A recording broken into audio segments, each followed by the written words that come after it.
ഇതിലൊക്കെ എന്തെങ്കിലും ഉപകാരം ചെയ്യണമെന്ന് ആഗ്രഹിക്കുന്നവരുണ്ടല്ലോ. ഇത് ഫെബ്രുവരി മാർച്ച് മാസമാണ്.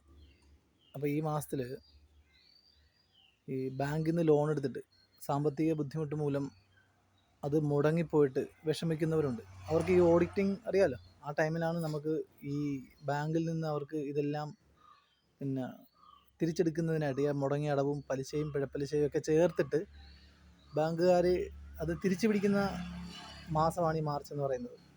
അപ്പോൾ ഈ സമയത്ത് ആർക്കെങ്കിലും എന്തെങ്കിലും ഉപകാരം ചെയ്യണമെന്ന് ആഗ്രഹിക്കുന്നവരുണ്ടെങ്കിൽ നിങ്ങൾ ബാങ്കുകാരുമായിട്ട് ബന്ധപ്പെട്ടിട്ട് അവർക്ക് ഏറ്റവും സാമ്പത്തികമായിട്ട് ബുദ്ധിമുട്ടുന്ന ആരാണെന്ന് ചിലപ്പോൾ ബാങ്കുകാർക്ക് അറിയാൻ പറ്റും. കാരണം ബാങ്കുകാർക്ക് പലരുടെയും സിറ്റുവേഷൻ അറിയാൻ പറ്റും. അവർക്ക് സഹായിക്കണമെന്നുണ്ടാവും, പക്ഷേ സഹായിക്കാനുള്ള നിവൃത്തി ബാങ്കുകാർക്കില്ല, അവർക്ക് അതിനുള്ള ഓപ്ഷൻ ഇല്ല. അപ്പോൾ അങ്ങനെയുള്ളവരെ കണ്ടുപിടിച്ചിട്ട് അവരാരൊക്കെയാണെന്നൊന്ന് തേടിയിട്ട് എന്തെങ്കിലും ഒരു സഹായം ചെയ്ത് കൊടുത്താൽ ഏറ്റവും നല്ലൊരു കാര്യം അതായിരിക്കും. നമ്മളീ പള്ളിയിലും അമ്പലത്തിലും പിന്നെ എന്താ പറയുക, അർഹിക്കാത്തവരുടെ കയ്യിൽ കൊണ്ട് കൊടുക്കുന്നതിനേക്കാൾ നല്ലത് അർഹിക്കുന്നത് ഇങ്ങനെയുള്ള ആളുകൾ തന്നെയാണ്.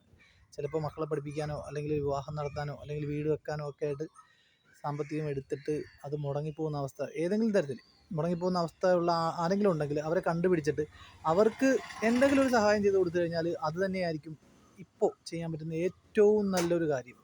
അത് നിങ്ങൾക്ക് നിങ്ങളുടെ ഹൃദയത്തിൽ അതൊരു സന്തോഷമായിട്ട് മാറുകയുള്ളൂ, അല്ലെങ്കിൽ നിങ്ങൾക്ക് ചെയ്ത ഏറ്റവും വലിയൊരു പുണ്യപ്രവൃത്തിയായിട്ട് മാറുകയുള്ളൂ. അപ്പോൾ അങ്ങനൊരു കാര്യം ചെയ്യാൻ ശ്രമിക്കുക. അത് ഇപ്പോൾ നമ്മൾ ഫെബ്രുവരി മാർച്ച് എന്ന് പറയുന്ന മാസത്തിൽ ചെയ്യാൻ പറ്റുന്ന ഏറ്റവും നല്ല കാര്യമാണ്. അല്ലാതെ നമ്മൾ ഈ പറയുന്ന പോലെ മറ്റ് എന്ത് ചാരിറ്റി പ്രവർത്തനത്തിനേക്കാളും വാല്യൂ ഉള്ളൊരു കാര്യമാണിത്. അപ്പോൾ പറ്റുമെങ്കിൽ ചെയ്യുക. എനിക്ക് പറയാനുള്ളൊരു കാര്യം ഇതേ ഉള്ളൂ. കാരണം എന്ന് പറഞ്ഞാൽ ഇപ്പോൾ നമുക്കറിയാം, ഇനിയിപ്പോൾ എന്ന് പറഞ്ഞാൽ ഈ ജപ്തി നോട്ടീസ് ഉൾപ്പെടെയുള്ളത് പ്രതീക്ഷിച്ച് അല്ലെങ്കിൽ അത് കാത്തിരിക്കുന്ന ഒരുപാട് പേരുണ്ടാവും. അപ്പോൾ ആരെങ്കിലുമൊക്കെ ഉണ്ടെന്നുണ്ടെങ്കിൽ ബാങ്കുകാരോട് അന്വേഷിച്ചാൽ ഇത് മനസ്സിലാവും. നിങ്ങൾക്ക് സഹായിക്കാൻ താല്പര്യം ഉണ്ടെങ്കിൽ അങ്ങനെയുള്ള ആരെങ്കിലും കണ്ടുപിടിച്ചിട്ട് അവരൊന്ന് സഹായിക്കുക.